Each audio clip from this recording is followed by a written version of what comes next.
Hey guys, this is Aradhana Chaurasia and welcome back to this educational channel the Learnopedia. जैसा कि हमारा topic चल रहा था आधुनिक भारत का इतिहास, जिसके अंतर्गत हमने देखा था पहला चैप्टर यूरोपीय कंपनियों का भारत आगमन।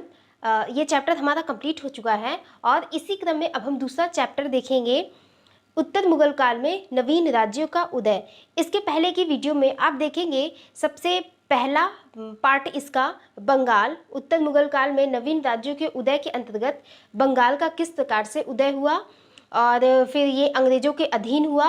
और आज हम इसी क्रम में दूसरा पार्ट देखेंगे अवध, मीन्स अवध किस तरह से मुगल से अलग होगा और फिर ये अंग्रेजों के अधीन आ जाएगा। तो अपना चैप्टर अब हम स्टार्ट करते हैं। और इसके पहले कि आपने वीडियो अगर नहीं देखी है तो डिस्क्रिप्शन बॉक्स में या प्लेलिस्ट में जाकर चैनल पर विजिट करिए, कुछ भी करिए आपको वीडियो मिल जाएगी, कहीं भी सर्च करिए आपको वीडियो मिल जाएगी। तो चलिए अब अपना चैप्टर स्टार्ट करते हैं। अवध, सबसे पहले तो इसकी हमें लोकेशन जाननी होगी कि अवध कहाँ पर है। नाम से तो थोड़ा थोड़ा पता ही चल रहा है कि अवध जो है वो उत्तर प्रदेश एरिया में, मीन्स आज उत्तर प्रदेश एरिया के अंडर में ही होगा वो अवध। अवध मीन्स अयोध्या। बहुत पहले ये अयोध्या था, फिर बाद में हमें तो मुगल से स्टार्ट करना है, बहुत पहले की कहानी तो और है बट हमें मुगल से देखना है, तो मुगल से स्टार्ट करते हैं। अवध कहाँ पर है? तो ये जो एरिया है ये उत्तर प्रदेश का कौन सा पूरब का हिस्सा, उत्तर प्रदेश ये पूरा एरिया है। आज के हिसाब आज हम कहते हैं उत्तर प्रदेश, पर ये पहले तो उत्तर प्रदेश था नहीं, पहले इसका नाम था अवध। तो ये वाला जो पोर्शन है ये हो गया अवध। इस तरफ कन्नौज, इस तरफ था कन्नौज और इधर था कर्मनासा नदी, मीन्स पूरब में कर्मनासा नदी से लेकर पश्चिम में कन्नौज तक इसका विस्तार था। इधर देखेंगे तो बंगाल इसे टच करता है, इधर मराठा राज्य था और मुगल, मीन्स ये क्या था, मुगल सूबा हुआ करता था बहुत पहले। इतना समझ में आ गया, जैसे बंगाल भी पहले मुगल सूबा हुआ करता था, बाद में फिर ये स्वतंत्र हो गया, मुर्शिद कुली खान ने इसे स्वतंत्र करा दिया, फिर धीरे धीरे वंशानुगत शासन वहाँ पे चलने लगा और फिर एक समय ऐसा आया कि अंग्रेजों के अधिकार में आ चुका था बंगाल। उसी तरह से हम अवध की कहानी को भी देखेंगे। यहाँ पे भी बहुत सारे नवाब आएंगे और उन नवाबों के नाम यहाँ मैंने क्रमानुसार लिखा हुआ है, तो हम इसी के हिसाब से देखेंगे जिससे पढ़ने में इजी हो। मैंने बताया था चार्ट के माध्यम से पढ़ेंगे तो पढ़ना बहुत इजी हो जाएगा। पूरी बुक को आप एक पेज पर या फिर 2 पेज पर चार्ट के माध्यम से पूरा का पूरा एक शॉर्ट में उसे बना सकते हैं, जिससे पढ़ना बहुत इजी हो जाता है। इतना समझ में आया? चलिए अब देखते हैं सबसे पहले अवध। तो चलिए अब कहानी शुरू करते हैं अवध के नवाबों से, जिसमें सबसे पहला नवाब होता है सआदत खां। ये 1722 से 1739 तक इसका शासन होता है। पहले यह आगरा का सूबेदार हुआ करता था, पर बाद में मोहम्मद शाह रंगीला, मुगल बादशाह मोहम्मद शाह रंगीला ने इसे अवध का नवाब नियुक्त कर दिया। और धीरे धीरे एक ऐसा समय आएगा कि जब सआदत खां अवध को स्वतंत्र करा लेता है मुगल राज्य से, मीन्स मुगल राज्य से अवध स्वतंत्र हो जाएगा। कौन स्वतंत्र करेगा? सआदत खां। अच्छा, क्वेश्चन आता है अवध का संस्थापक कौन है? तो किसका नाम लेंगे? सआदत खां। समझ में आया? अवध का संस्थापक किसे कहेंगे? सआदत खां को। कहानी में आगे बढ़ते हैं। 1723 में राजस्व बंदोबस्त व्यवस्था लागू किया। कौन? सआदत खां। फिर 1739 में नादिर शाह का इधर से आक्रमण चल रहा था। इधर क्या है? अफगान से नादिर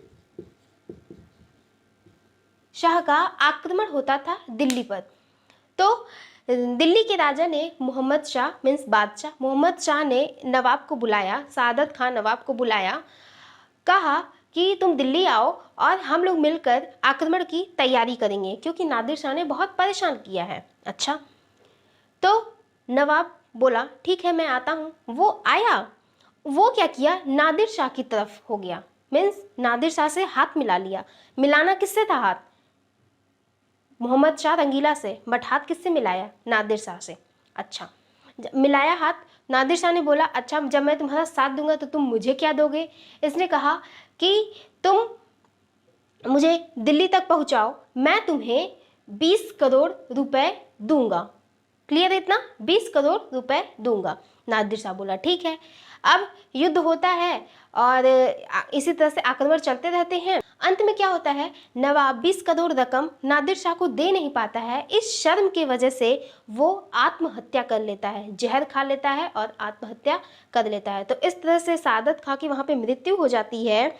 और फिर इसके बाद इसका दामाद सफदर जंग, दामाद कहेंगे या भतीजा कहेंगे, ये दोनों रिलेशन मीन्स दो रिश्ते थे। सफदर जंग सादत खां का दामाद या भतीजा था। सफदर जंग जो 1739 से 54 तक गद्दी पर बैठता है, मीन्स नवाब बना रहता है।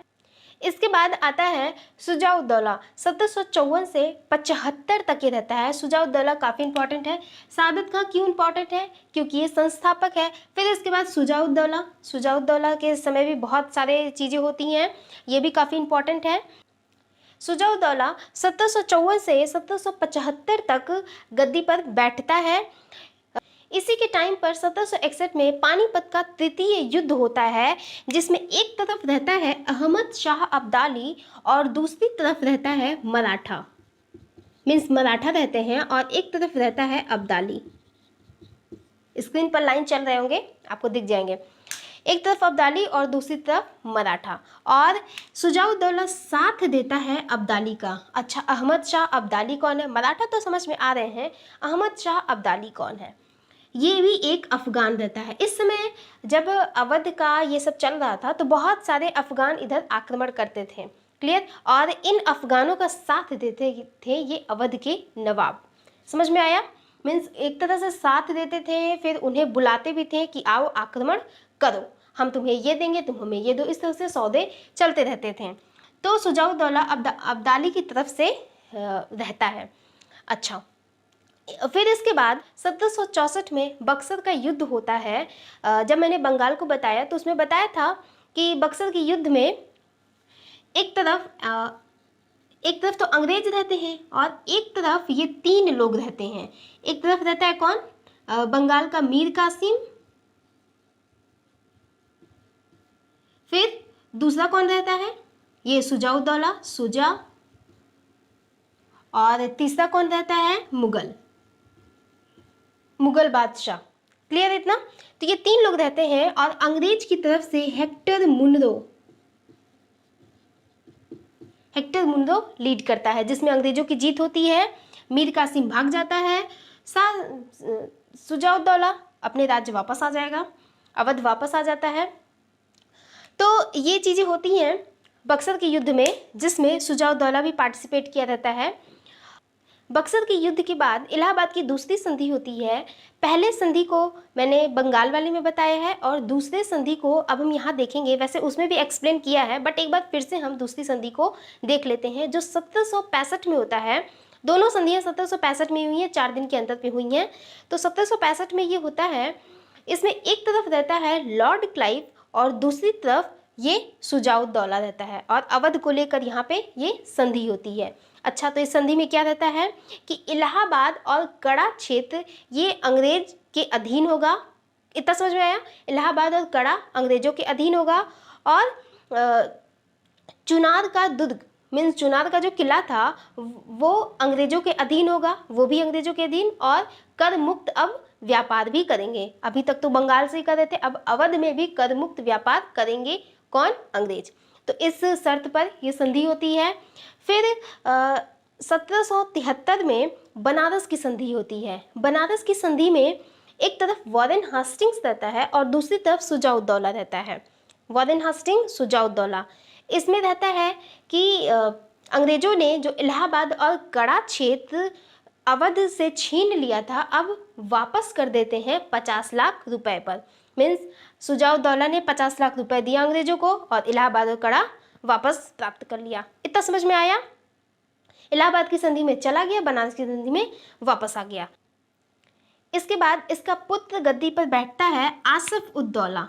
ये भी काफ़ी इंपॉर्टेंट है। आसफ उद्दौला 1775 से 97 तक इसका शासन रहता है। आसफ उद्दौला के समय फैजाबाद की संधि होती है। फैजाबाद की संधि हेस्टिंग्स के मीन्स वॉरेन हेस्टिंग के साथ होता है। इसमें बनारस पर अंग्रेजों का अधिकार हो जाता है। मीन्स फैजाबाद की संधि में क्या होगा, बनारस अंग्रेजों का हो गया। और बेगम के साथ जो नवाब की बेगम रहती हैं उनके साथ हेस्टिंग्स द्वारा दुर्व्यवहार किया जाता है, तो इस पर हेस्टिंग्स पर महाभियोग चलता है लंदन में। फिर उसके बाद वो बरी भी हो जाता है, मीन्स बच जाता है वहाँ से, उस पर कुछ नहीं किया जाता है उसे। तो ये क्वेश्चन भी पूछा जाता है कि कौन से अंग्रेज पर महाभियोग चला था लंदन में, तो किस पर, वॉरेन हेस्टिंग्स पर। किस लिए, बेगम के साथ दुर्व्यवहार किया था उसने। अच्छा, ये क्या करता है, राजधानी को उस समय इन लोग की राजधानी फैजाबाद हुआ करती थी, ये राजधानी फैजाबाद से लखनऊ ट्रांसफर कर देता है। क्या हो गई, फैजाबाद से लखनऊ।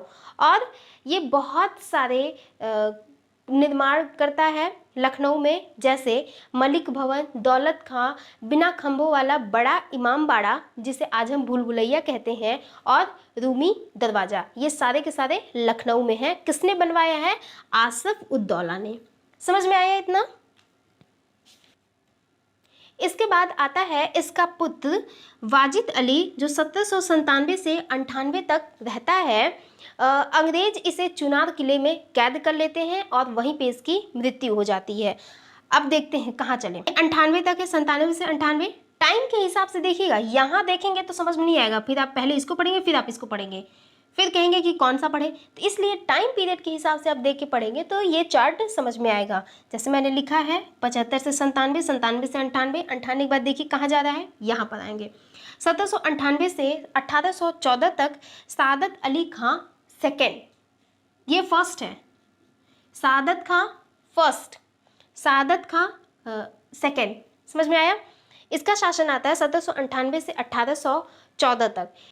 सादत अली खां द्वितीय, ये शुजाउद्दौला का पुत्र रहता है, पहला आसफ उद्दौला, दूसरा सादत अली खां द्वितीय। इतना समझ में आया। ये 1801 में विलेज अली के साथ सहायक संधि करता है, विलेज अली के साथ सहायक संधि। सहायक संधि क्या है ये आगे भी कहानी में पता चलेगा, मीन्स आज नहीं, कहानियाँ आगे बढ़ेंगी, सहायक संधि बहुत सारी आएंगी भी, वहाँ पे क्लियर करते जाएंगे।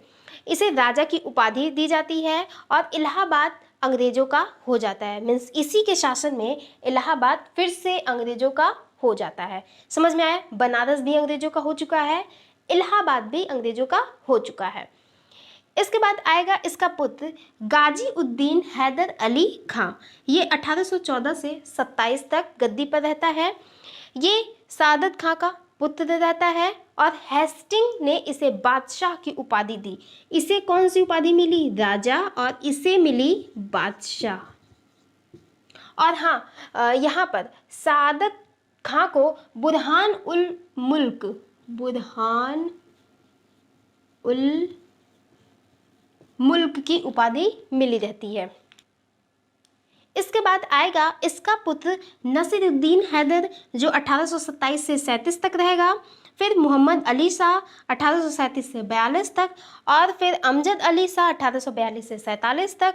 अंतिम नवाब होता है वाजिद अली शाह, 1847 से 56 तक रहता है। इसे देखना होगा, ये है अंतिम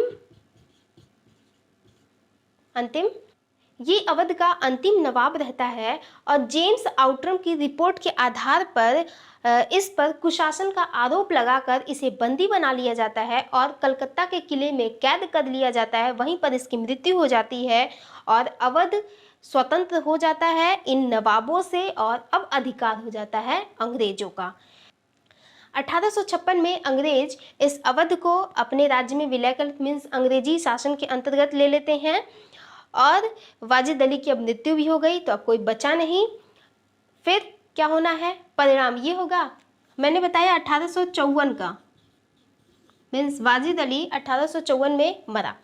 और आगे क्रांति जो होगी 1858 की क्रांति होगी। तो कहीं ना कहीं ये भी एक कारण होता है 1858 की क्रांति का।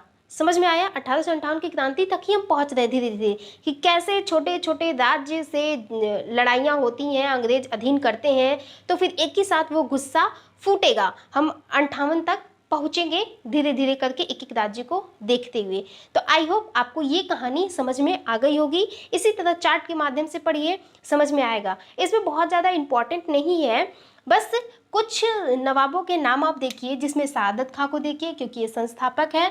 फिर उसके बाद सुजाउद्दौला के टाइम पर ही बक्सर का युद्ध होगा। फिर उसके बाद कौन सी संधि है, वो इलाहाबाद की संधि होती है, बनारस की संधि होती है। फिर आसफउद्दौला ये निर्माण कला में बहुत सारा निर्माण करवाया रहता है, जिसमें भूल भुलैया का निर्माण ही करवाता है, और दूमी दरवाजा का भी। फिर इसके बाद